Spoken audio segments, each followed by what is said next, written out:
Hello everyone, and welcome to today's webinar titled Enterprise and Entrepreneurship Post-Covid-19. I'm Professor Vania Sena from the University of Sheffield, and I'm pleased to introduce today's speakers, Professor Andrew Henley, Professor of Entrepreneurship and Economics and Director of Research Engagement and Impact at Cardiff Business School, Professor Colin Mason, who is the Professor of Entrepreneurship at the Adam Smith Business School at University of Glasgow, Dr. Michaela Ruskova, who is a lecturer in entrepreneurship at the Stirling Management School at University of Stirling, and last but not the least, Richard Harris, who is the Deputy Executive Dean and Professor of Economics at the Business School at Durham University. The webinar is organized by the Productivity Insights Network, which was established in January 2018 and is funded by the Economic and Social Research Council. As many of you are aware, PIN is a network of social science researchers, and our main goal as a network is to advance the current debate on productivity, both in theory and practice. Before I hand over to our first speaker, I have the usual housekeeping items I want to cover. First, today's webinar will be available through our PIN site after the live session. Next, if you have a question for our speaker, please feel free to send it through the chat function, and we will be answering questions at the end of the session. If we don't get to your question during today's webinar, we will collect them and send an answer afterwards. And finally, we would like to encourage you to share today's webinar with your social networks. So, without any further ado, I would like to kick things off by welcoming our first speaker. Professor Andrew Henley, it's over to you. Thank you very much, Vanya. So I'm going to be talking about the impact of the pandemic on micro businesses and really kind of reviewing the evidence that we have so far, or at least at the point at which we wrote this chapter on how the pandemic was affecting small businesses. Can I move the next slide? So to give due recognition, this is a chapter which I wrote with Tim Vorley and Christian Gerez. I'm certainly not going to take the credit for all of this. But anyway, it's fallen to me to talk about what we want to say really about micro businesses. Can I move next slide, please? The first thing to say, I think, is that for micro businesses, if you talk to them, you find that conventional economic measures of labor productivity, output per hour, are just generally not a priority for them. What they tend to be focused on are either financial indicators such as cash flow, or possibly more operational efficiency type indicators in terms of meeting specific production targets or wastage or things like that. But output per hour doesn't necessarily resonate. For micro businesses, it's also generally true that the kind of perennial issues that you'll see in the literature around the performance of small businesses, perhaps much micro businesses because there isn't a huge literature on them, but certainly the wider small business or SME population, the issues are around capital investment and technology adoption and the absorption of technology and knowledge. The second, of course, is the issue around management practices and particularly leadership quality and the role that leadership quality might have to play. And of course, it's of perhaps no significance. It's not insignificant that the Chancellor this week announced a massive multi-million pound expansion of the Small Business Charter's leadership program over the next 3 years, focused on that very issue. So some of my own research with a colleague at Aston a couple of years ago, we looked particularly at micro businesses, and the conclusion we reached is that actually productivity enhancing innovation in micro businesses is often motivated by the desire to win exports. And of course, in the current context with Brexit and some of the challenges that's throwing up for small businesses, this becomes an even more salient point. But drawing on my co-authors' work, who've done 2 excellent systematic reviews recently, one just about to be published, one published not fairly recently, the kind of what those literature reviews throw up are that there are really 4 drivers of growth in micro businesses. Strategic capabilities, owner management, manager characteristics, we've already mentioned leadership, growth ambitions, and the external business environment. And I mean, reflecting on my own experience of working with small businesses over the years, they certainly resonate in practice. Next slide. So what we saw as the pandemic broke and the first lockdown hit us almost a year ago now was particularly in the hard hit sectors, those sectors where businesses simply had to close, and particularly amongst younger firms, we tended to see quite a lot of early dissolutions of businesses. And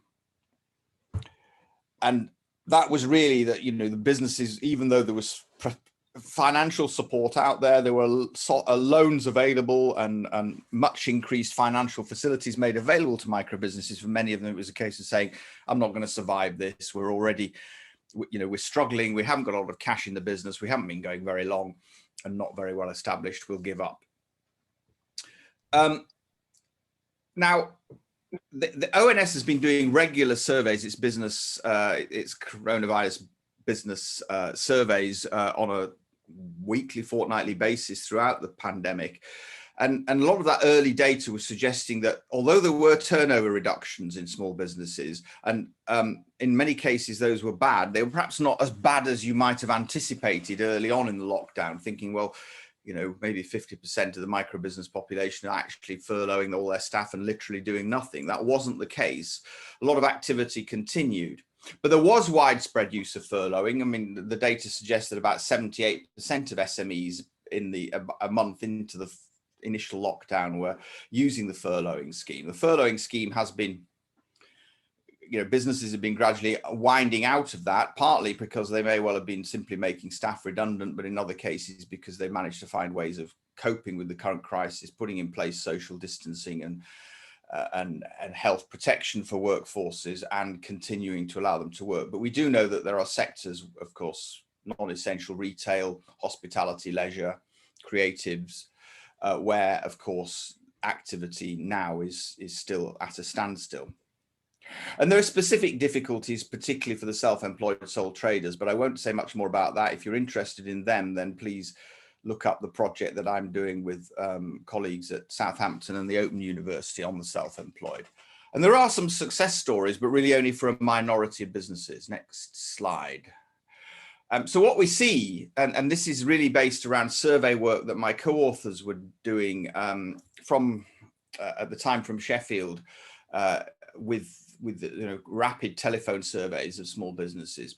We found a lot of reactive responses, businesses sort of, searching around, grabbing whatever support was available and what could be accessed, what they found themselves eligible for or could navigate their way through the paperwork to achieve. And a lot of adjustment in what one might call the productivity denominator, that's the L on the bottom of the productivity fraction, through various means. Now, that could be reductions at the extensive margin, simply actually saying, well, we can't afford as many staff, we're going to have to make people redundant, or maybe ending people on 0 hours contracts, adjustments, probably going for the most flexible adjustments early on, which would be sort of subcontractors, 0 hours workers. And then, and then probably playing catch up with the numerator and saying, well, what can we do to try and get the Y up while we're trying to get the L down? And of course, there's been a lot of discussion around business model pivoting and businesses trying to sort of switch to online and adapting in various ways.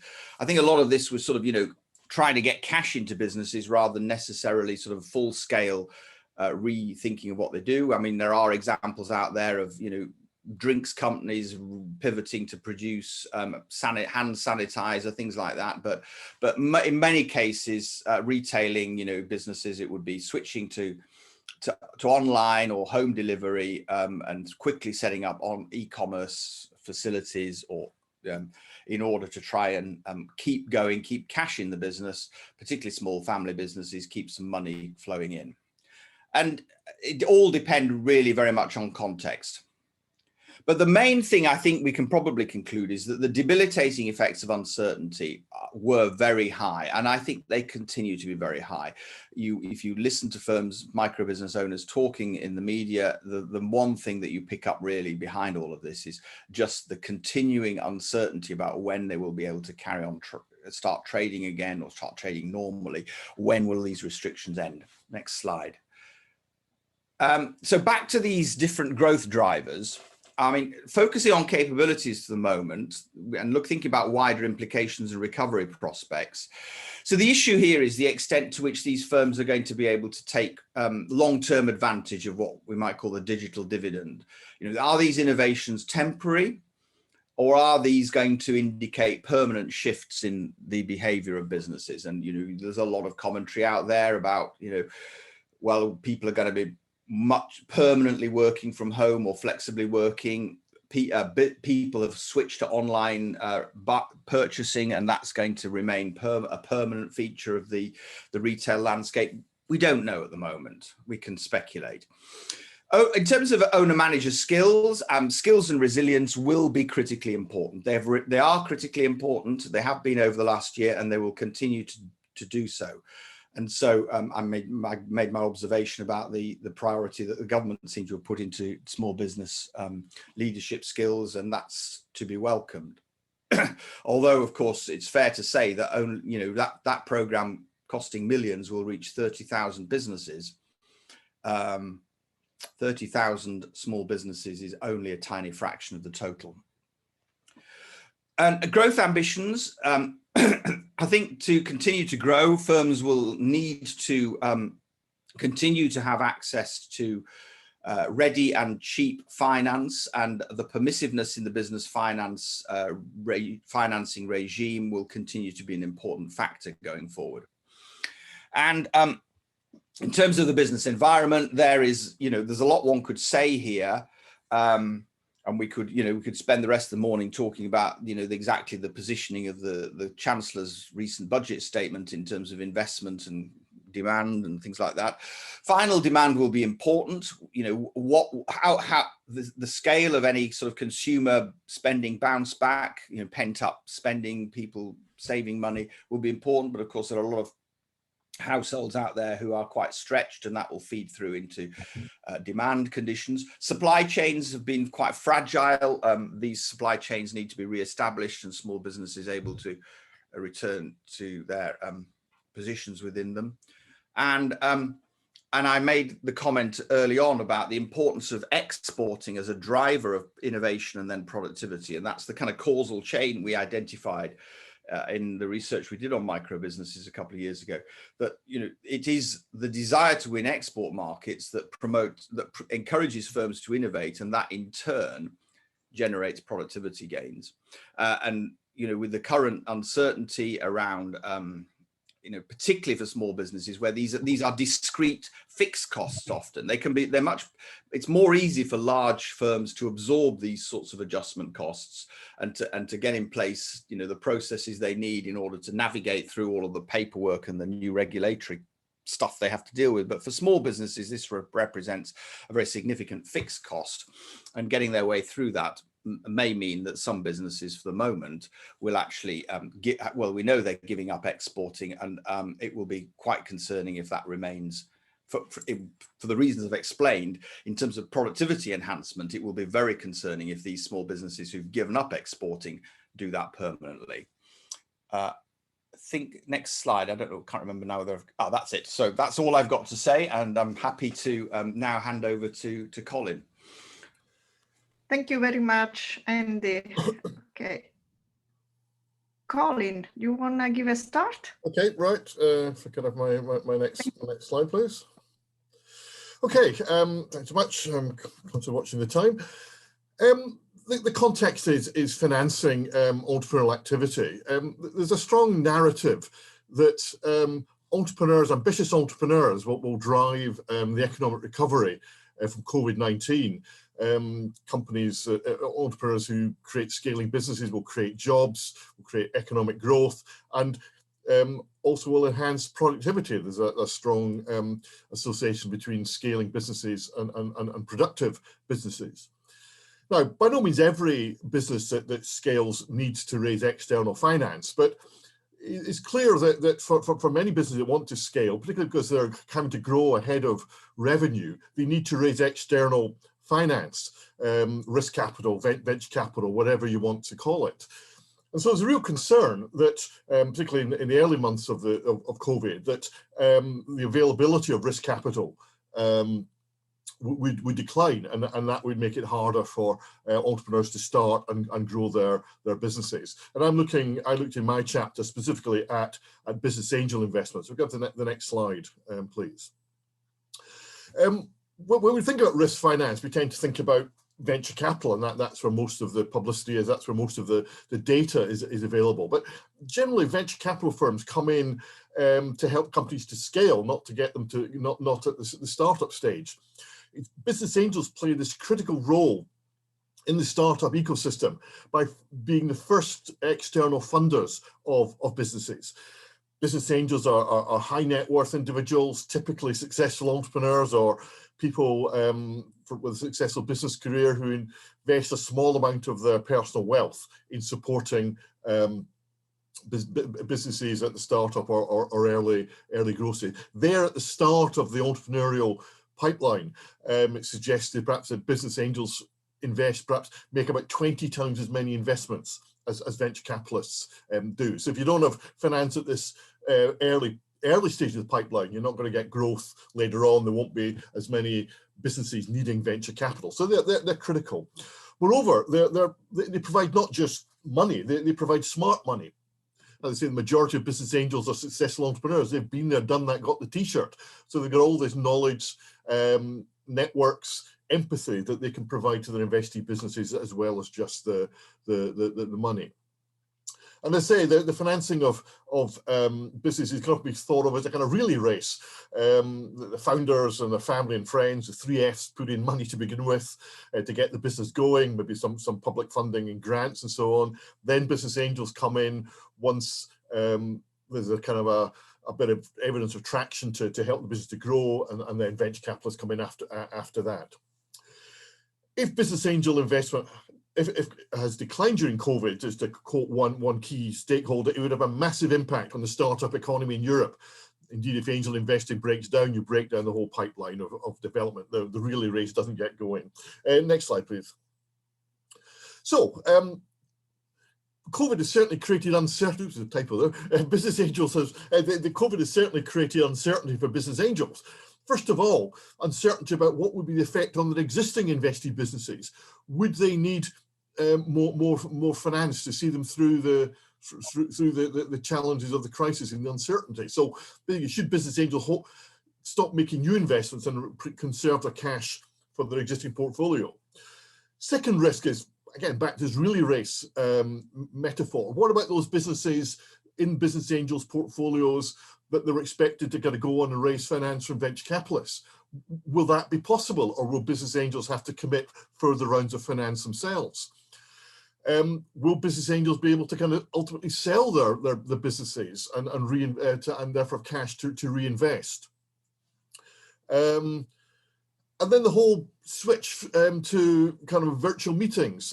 This quote, angels invest in people. We've got to get to know other people. It's difficult to build trust and relationships. It's a two-way relationship.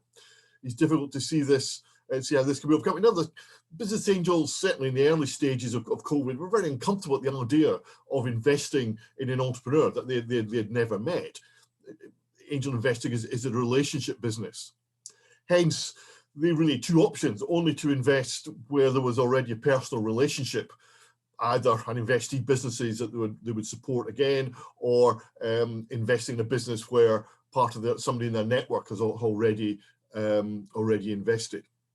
And then, of course, finally, what's the impact of recession on their personal wealth? Angel investing is discretionary. So if there's uncertainty, what's the performance of the stock market, what's the performance of property. Again, there would have been a pressure on angels to say, okay, hang on, let's hold off making these discretionary investments till we see how things pan out. So that's all these were all the kind of source of uncertainty that business angels were facing at the onset of COVID. Yeah, the next slide, please. So what's actually happened? Well, some angels have stopped investing. The good news, however, is that most angels have continued to invest. They're still getting deal flow. Pitching events are now switched online, and I've been participating in a variety of listening to pitching events from various parts of the world. So they're still getting deal flow.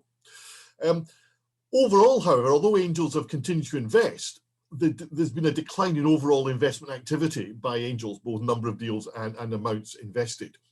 Moreover, and I think this is a critical point, although the kind of headline figure is reasonably positive that COVID has not led to a collapse in business angel investing, if you drill down a bit, what we find, as the previous slide suggested, is actually angels have switched much of their investing to investing in their existing portfolio and are making fewer new investments. A further point is that much of the concerns about collapse in angel investing was happening about middle of the year, kind of end of Q2 and into Q3. And certainly the end year stats show that there was certainly a big decline in angel investment activity in Q3.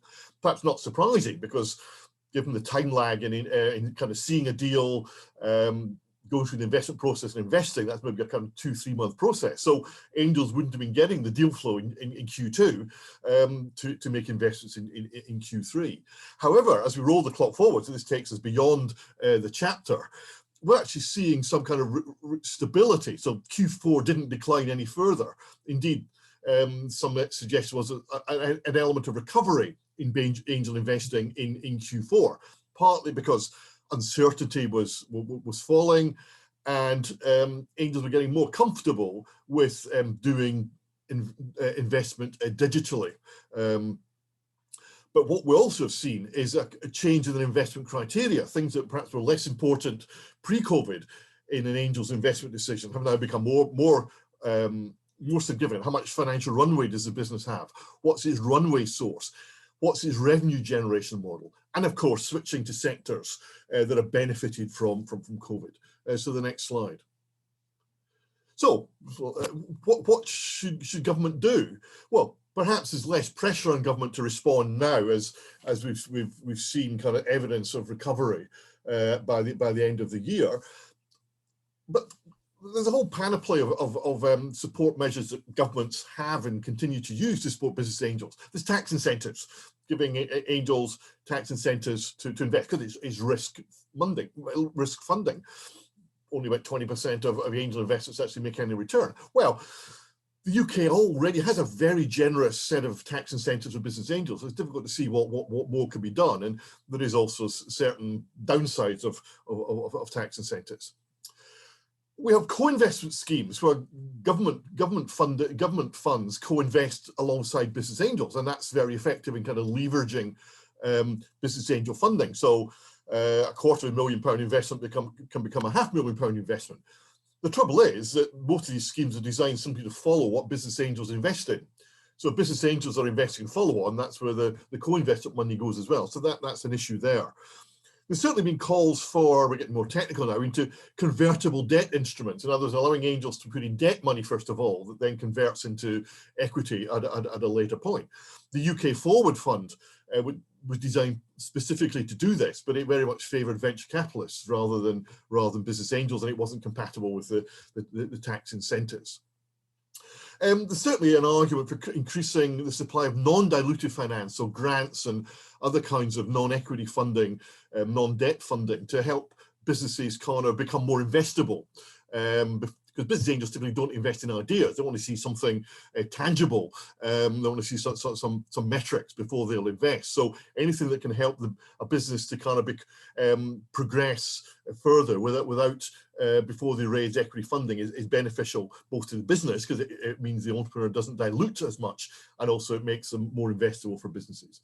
But then finally, at the kind of very much the kind of the nitty-gritty level, support for the running costs of angel groups to help them find the deals, do the vetting of the deals, and bring them to their angel group members. That probably is the most useful thing useful area for intervention to occur. Okay, thank you very much indeed.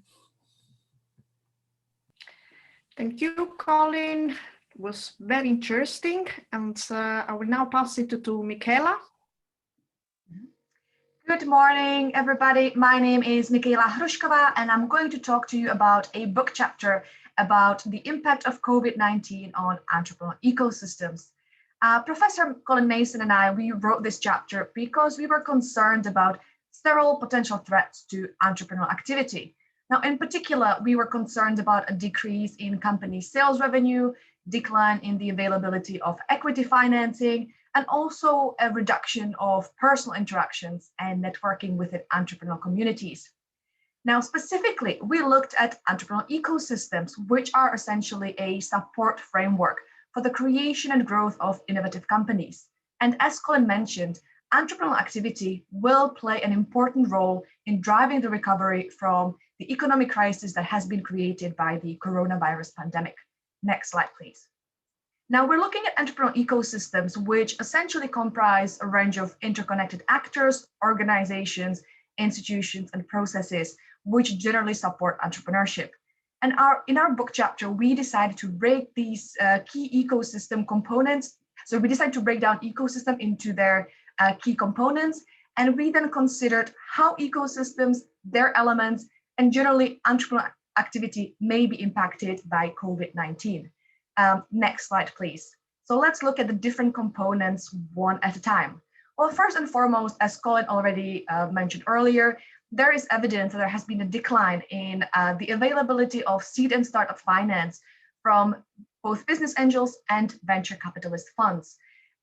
In particular, when it comes to business angels, they are investing less and they tend to focus on their existing portfolios. So there's fewer funds available for companies that have not yet started on the investment ladder. And this is probably the most visible impact so far. Now, when we look at business incubators, accelerators, and workspaces, we were concerned about these as well, because they are generally relying on tenants who are predominantly startup entrepreneurs or freelancers. Both these types of categories have been significantly impacted by the pandemic.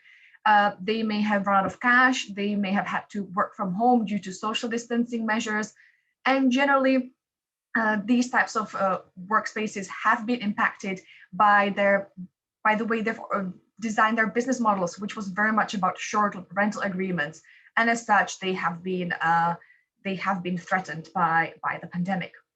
As for universities, our main concern here is about the potential impact of how students studying remotely might engage with entrepreneurial activity, and whether the support available to them might decrease over time. And also, due to the existing measures in place, we were also concerned about the potential decline in international students, in particular because it is this type of students who tend to have higher startup rates than domestic students. Next slide, please. Now, when we look at entrepreneurial support organizations, they are very important players in the ecosystem because they generally support entrepreneurs on their entrepreneurial journey from startup to scale up. And they help entrepreneurs address a whole range of challenges that has to do with starting and running and growing their business. And these tend to be very often funded by the public sector and the government in particular. But as we know, there is a lot of pressure on governments to actually fund other places, other areas that are perhaps more pressing, such as healthcare. And therefore, there is the question of whether or not governments will be able to continue to support these. Because if not, then there is a significant risk to entrepreneurial activity in ecosystems. And what is more, we also recognized the general shift to online interactions. And this is a bit twofold, because on the one hand, there is the potential negative impact on trust, networking, and knowledge sharing between entrepreneurs in their small communities, because entrepreneurs can no longer attend in-person pitching events, meetups, or workshops, which is likely to be quite difficult, especially for entrepreneurs who are new to entrepreneurship and who maybe don't have the network that they could rely on that they may have developed pre-COVID. But on the other hand, there is something to be said about some of the benefits to moving online. In particular, entrepreneurs now have greater access to knowledge, expertise, and potentially resources from other ecosystems too, because boundaries no longer matter. So there is nothing stopping entrepreneurs from pitching to business angels somewhere else in the world. Likewise, they can easily develop strong networks with people who are outside of their home ecosystem. And similarly, when it comes to talent, as I said earlier, given that physical location is significantly less restrictive now than it used to be, both companies but also talent can now tap into other ecosystems. So the question then is, will this create more competition for talent? At the moment, in the past rather, companies were often bound by the type of talent they could access locally. But nowadays, with working from home and working as digital nomads, there is really nothing that will prevent companies from actually accessing talent from other places of the world. And similarly, talent, especially highly skilled talent, can now offer their services to ecosystems that might perhaps offer to pay them more and that might value them a little bit more. So the question now is, how will this impact ecosystems? And there is going to be probably a twofold dynamic. Next slide, please. So in conclusion, it's not entirely clear what the impact on entrepreneurial activity and entrepreneurial ecosystems is going to be. The strongest threat so far is the lack of finance, and that's something we really need to watch out for, as Colin mentioned earlier. But generally speaking, we do think that the trend in terms of using digital technology and removing geographical barriers is going to have some very interesting implications. And the big question here is who benefits? Now, on the one hand, we think that potentially smaller ecosystems can grow because they get to access resources from other more established ecosystems. But equally, on the other hand, smaller ecosystems are being threatened by larger ecosystems, which can now reinforce and reassert their dominance and absorb resources from these smaller ecosystems elsewhere. It's too early to tell, but this is definitely something to watch out for. Now, and as a way of concluding this presentation, we have outlined a couple of key priorities in our book chapter. In particular, we think it's really important to continue to support knowledge sharing and helping entrepreneurs overcome some of the most pressing entrepreneurship challenges of dealing with the pandemic, dealing with a decline in revenue, etc. It's also important to make sure that no entrepreneur is left behind, and that we maintain vibrant and well-connected communities of entrepreneurs who are willing to share and be open and honest with each other about the challenges they're facing. It's also important to think about different ways to offset the decline in startup and early growth financing to make sure that for those companies that are doing well and need this type of funding to grow and to accelerate their growth, that there is some funding available. And also, we would encourage key anchor institutions and ecosystems, so not only the public sector, but perhaps larger, more established companies, to consider doing business with local companies in order to help them drive sales and make sure that the valuable resource of finance stays within the ecosystem and that the community supports each other. And finally, we think it's very important to support businesses across the entire pipeline. In order to get to the point where we have lots of high growth scale-up companies, we need to actually nurture these from the startup stage. So we're willing to make sure that we cater from companies from startup to scale up to make sure that we have resilient ecosystems going forward. Thank you very much, Michaela. And I think it's now Richard's turn. Richard, over to you. Thanks very much. I hopefully have got grabbed the screen now. So yes, just to highlight on this first slide the outcomes of the chapter. So first of all, I think that frontier and leading firms, those that are part of global value chains, will experience and have been experienced falling productivity growth, and that's therefore lowered their TFP and lowered the prospects for higher TFP growing in the future. Secondly, that diffusion and catch up from non-frontier firms, the firms that we call laggard firms. My prediction or my expectation is that will be curtailed. So not only frontier firms suffering, but the firms trying to catch up with the frontier suffering as well. Creative destruction, which allocates resources to higher productivity firms, is likely to be truncated. What is called zombie firms are likely to be more persistent. And so overall, the chapter comes to the conclusion that the impact of the COVID pandemic will lower TFP, both levels and growth, exacerbate negative long-run implications of globalization and Brexit. So all three coming together at this point in time.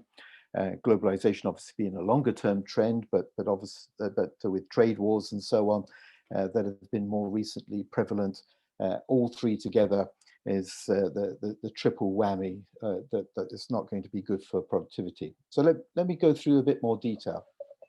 What causes lower aggregate total factor productivity?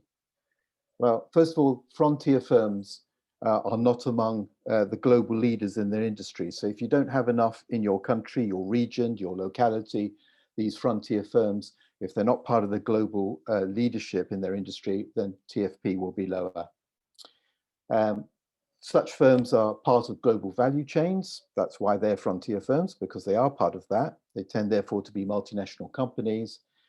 The networks evolved with these companies, the global value chains of the companies, significantly enhanced productivity when shocks are positive. A lot of the TFP growth in the last couple of decades has been led by these multinationals, but equally, because of the nature of the global value chain, the interlinkages and so on, when there's a negative shock, then that leads to a faster and more intensive transmission into lower productivity.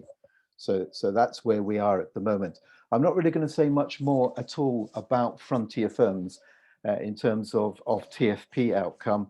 I think the evidence that's being accumulated in the literature is backing out these predictions. What I am going to concentrate on more is the second reason for lower aggregate TFP, which is a lack of diffusion of technology from national or international best practice frontier firms to non-frontier firms. Such diffusion, such catch-up is clearly dependent on investment, but it's investment in intangible and knowledge-based assets which is most important here. And that investment gets cut, is obviously at risk when there is greater uncertainty, when there's greater risk in the economic environment. And that's coupled with the fact that smaller firms obviously face cash flow problems in these periods of greater risk and uncertainty. I'm going to say a little bit later about some recent evidence I've collected, which is looking at that investment. And then the third major reason for lower aggregate total factor productivity is insufficient reallocation of resources from less efficient to more efficient firms. And that's through churn, this concept of creative destruction, the opening of more efficient and the closure of less efficient firms, and the reallocation of market shares from low to high productivity firms. And what I want to concentrate on is that during recessions, there's a cleansing effect. And that's especially through the closure of lower productivity plants and firms. We should have been seeing that in this last 12-month period.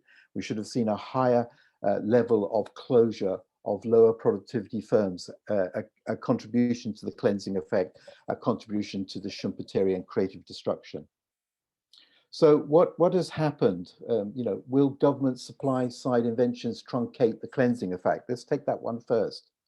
And I'm just simply paraphrasing last week's Economist. So last week's Economist came up with, the UK government's pledged 330 billion, that's 15% of GDP of loans to firms that are affected by the COVID pandemic. Also, there's been the furlough scheme, rate holidays, etc., etc. So it's more than 330 billion in total. And the other point that the Economist makes is that GDP in 2020 dropped by 10%, but the number of firms closing was down by 20%. So there hasn't been this cleansing effect. Banks are not expecting a pent-up wave of insolvencies to follow. And the concern here is that these subsidies to firms has reduced and will reduce net new firm entry in the longer run, i.e. the cleansing creative destruction mechanism. It therefore will lower within firm productivity improvements because firms are able to survive longer, the sort of the zombie firm concept, as a result of government support. So the outcome will be a reduction in the market's ability to reallocate resources to those firms with higher productivity that will in fact rebuild the longer term growth of the economy. So there's a concern about that element of what determines TFP. The impact on diffusion, as I said earlier, to be able to catch up for firms that are below the frontier, and for them to catch up, they've got to invest in intangible assets. They've got to invest in knowledge creating assets. So a survey was conducted by myself, October, November. 4,500 firms contributed to the survey, the national survey. And what I'm showing on this diagram here is they were asked, for those firms that do these things, what has been the impact of the COVID pandemic from a minus 100% effect to a positive 100% effect? And the fact is there are some firms that are doing very, very well, much higher. And then there are firms, as you can see here in this instance, a quite high proportion that have been very seriously affected. The majority, no effect. Now this diagram is showing the effect of on R&D spending, off-the-shelf production processes being invested in, investment in green investment, and outward FDI. And these are the mean figures, i.e. the mean across these distributions. You know, very, on average, large falls due to the pandemic by October, November in investments in R&D, off-the-shelf production processes, green investment, and outward FDI.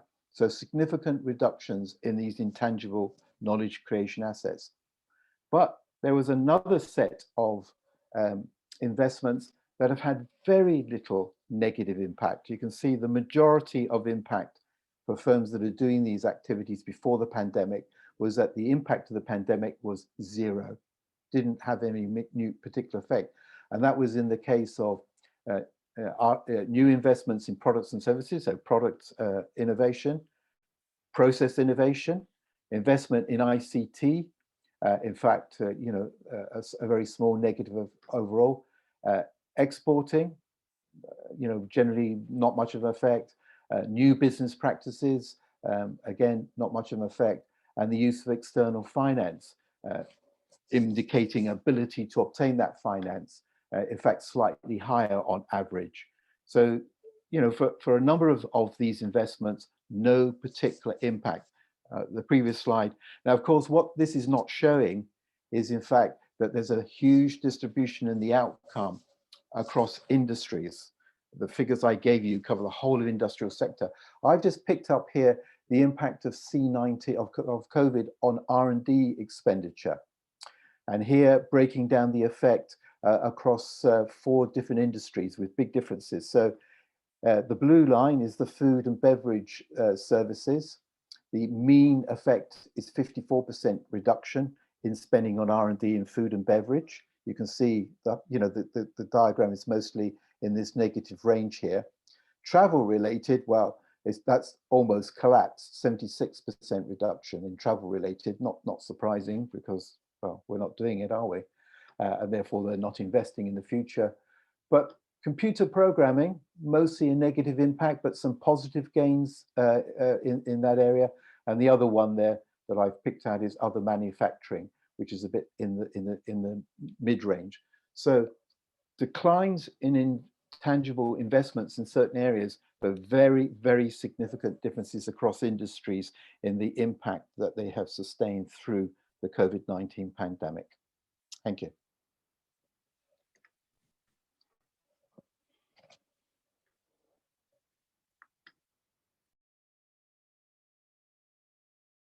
Vanya, you're muted.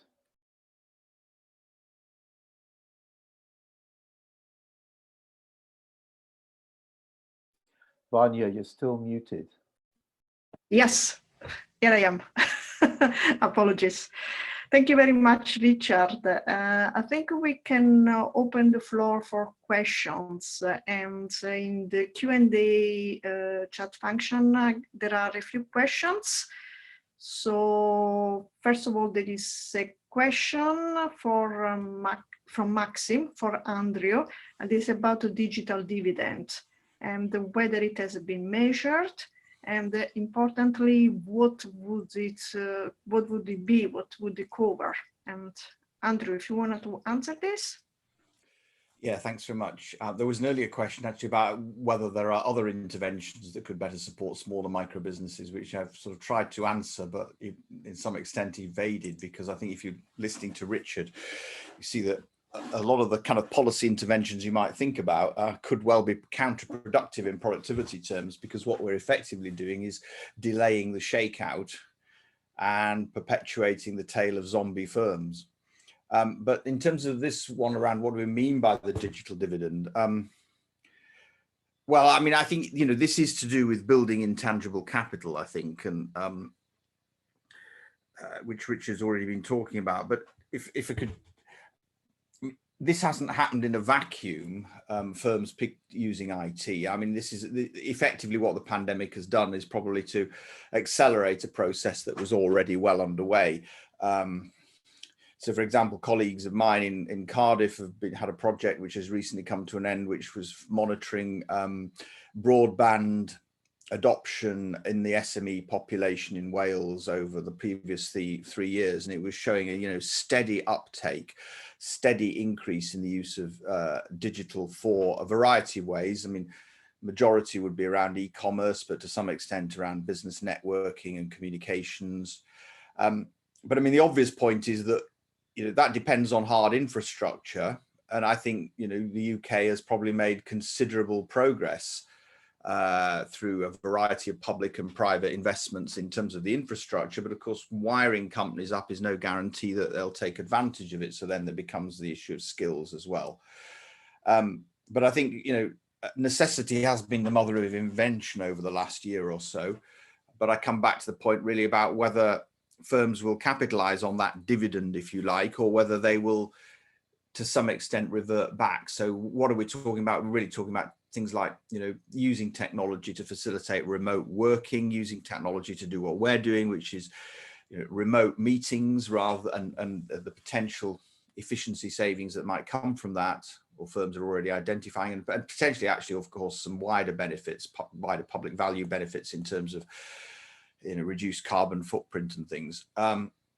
But then, of course, there's a whole area of e-commerce, and I really wouldn't want to make some strong predictions. I think what we will have seen a kind of an uptake, a shift upwards in the sort of what was already a trend. But whether that's a permanent increase in the growth rate of digital and IT take up, or whether it's which will see a bigger switch towards companies having more intangible capital, building more intangible capital, and relying less on physical capital, I don't know.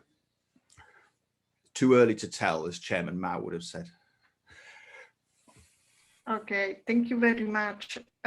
We do have a comment for Richard, and I think it's more of a comment than a question, Richard, and basically it's an appreciative comment about the evidence that you have presented, what has really happened during the pandemic. I have a question actually on your presentation, and it's about the statement that you made about the government subsidies lowering the entry of new firms. Can you elaborate a bit on this point? Well, obviously the evidence I'm picking up there is just simply paraphrasing what The Economist magazine was coming up with. I haven't seen much actual data available from the UK authorities showing the extent to which there has been new entry. What The Economist, I think, is picking up, and what others are picking up, is the rate of closure of businesses, and they tend obviously to go together. High entry and exit tends to be synchronous. They're not different parts of the cycle. So I think what's being implied from the economists is that because there's been a lower level of closure, there's also been a lower level of new entry. But I haven't seen statistics to back that up at this point. And the kind of figures that are available from the ONS, there's usually quite a considerable time lag. And that's the problem that you have in a lot of the writing of these chapters. When we were writing them very much in a period where there was a lot of chat, a lot of blogging, a lot of discussion of what may be happening, what could be happening, what will be happening. Very difficult to put your hands on firm facts. That's the reason why I did the survey after writing the chapter. And just a bit of advertisement, that's why this survey obviously will feature in the next book we're all about to write for the PIN network, which is looking at some of the more evidence-based outcomes. So we're going to be doing that in PIN in the period up to, I can't remember what the deadline. I mean, Kat might, or someone else may remember. I think we're due to write them by end of May, end of June, something like that, isn't it? But that evidence I collected purely to be able to provide some what is going on in hard terms. Okay, thank you very much. Are there any other questions? If there isn't, I have actually a question for Colin, and it's about the comments he made about the increase in non-dilutive finance that has been observed. And I wonder whether you can elaborate on this point as well. Okay, sure. Well, the idea is, I mean, I don't know how if an entrepreneur is raising finance, equity finance, they're giving away or selling part of the business. So instead of owning 100% of the business, they're owning 80% or whatever if they're in exchange for finance. The earlier in the process that they do this, then because of greater uncertainty, either the more equity they have to give away, or the less finance they get. So the valuation is low. So really what entrepreneurs want to do is delay the process of raising finance from angels or VCs as long as possible. The further along the line they can do that, then the less equity they need to give away and the higher the valuation is.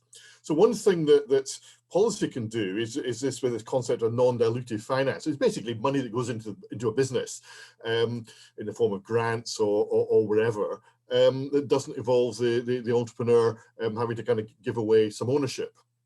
So that's the first value of non-dilutive finance. But secondly, from an investor point of view, it means the entrepreneur can develop the business more and demonstrate more, some of the element of customer acceptance and develop some metrics that reduces the risk that an investor has. So it makes them kind of more investable if they can get further along the road. And I think there's a recognition. I mean, I do a lot of work in Canada with business angels, and certainly in Canada, there's a lot of NDL programs around, particularly for innovative businesses, R&D grants and stuff like that, which certainly the business angel community values. It makes the businesses more investable, as I say, and it means the entrepreneurs are not having to get diluted as early as they might otherwise do.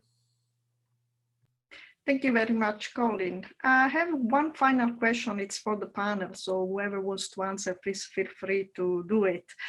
It is about uncertainty. I mean, of course, when we talk about entrepreneurship, I mean, uncertainty is important in the sense that it's one of those key variables that we always tell our students that matters when making decisions about entry and collecting finance and so on. So what is the panel's view about the current state of uncertainty around COVID? I mean, last year, of course, I mean, it was the first for everybody. So nobody had any experience of a pandemic. But how about now? We have been in this for 12 months now. What can we say about uncertainty? Has the outlook become more uncertain, less uncertain? What's the panel's view? Well, for what it's worth, my view, having received my vaccine jab, first one 2 weeks ago, is that I think that has been the huge major success factor, which has changed the uncertainty environment. I think you know, the Bank of England and the OBR's predictions in the budget as to what they expect in terms of the bounce back is pretty good. Of course, we still will have lost quite a considerable, you know, gap of perhaps, you know, 18 months. But I would have thought that uncertainty at this point in time has lowered considerably, although for certain sectors of the economy, because of the ongoing social distancing and so on. You know, I have a stepson who's a drummer who has had no work as a musician for the last 12 months, none whatsoever in that area. He's done other bits and pieces. That uncertainty persists, but I think for the majority of the economy, we're probably having expectation that the vaccine rollout will mean that by summer, things in economic terms are going to become much more rosy. I don't disagree with a lot of that. I mean, and I would have made the same point about that.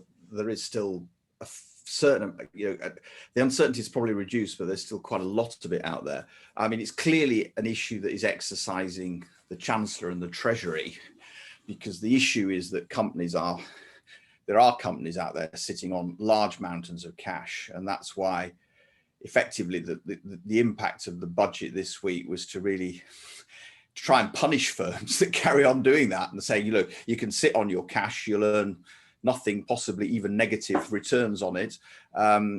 We want to encourage you to invest it. Now, the question then becomes, what do they invest in and who invests? I mean, I think my wife pointed out to me, spotted on one news story, that potentially one of the biggest beneficiaries of the super investment allowance could be a company like Amazon, who are already investing. You know, they've already got more distribution centers which have been under construction. There's one near Bristol which is more or less nearly opened. It's already leveraged in public sector investment support because they've built a new motorway junction for it. You know, so whether who's going to benefit from all of these policy interventions, I think, is an interesting question. And I think from the micro and small business perspective, although we're picking up from interviewing that there's a lot of resilience out there. People want to get back to work. They like Richard's stepson, who's probably self-employed. You know, they found other ways of making ends meet, but they really want to get back to what they were tradition. You know, what their kind of interests and passion is. But whether they're going to be able to do that soon remains, I think. So there's a resilience and a desire to stick it through and get through the uncertainty, but I think there is still for many, and you know, the creative sector is an obvious example where the uncertainties remain. You know, how many big festival events are we going to see happening this summer? How quickly are we going to start seeing sort of, you know, the conferencing business return? These sorts of face-to-face service type activities. It'll depend to some extent on consumers' own nervousness. And you talk to people and they say, actually, I don't think I'm going to be the first to rush out and book tickets for Reading Rock Festival. I know they've sold out, but plenty of people will. But you know, a lot of people are still saying, actually, I'm a bit nervous still about, even though I've had my vaccine, I'm going to be nervous about going out and just piling into a bar that's full of people and sitting down and having food. Okay, thank you very much. And I think we have really run out of time. I just want to remind everybody that we do have another webinar, and Kat is putting the slide on. So here it is. So we do have, we will have another webinar on the 12th of March. And the panelists will be Professor Gary Dimsky from Leeds, Dr. Anna Szymborska, Dr. Eckhard Ernst, and Professor Don Weber from the University of Sheffield. And I wanted to remind everybody that the copies of the book, The Productivity and the Pandemic, are available. And this is the link where you can find it, and please tag us on social media. And thank you very much, everybody, particularly our panelists. So it's 9 o'clock, 10 o'clock now, but we started at 9 o'clock on a Friday after a long week. So thank you very much for your time, your patience, and see you next time.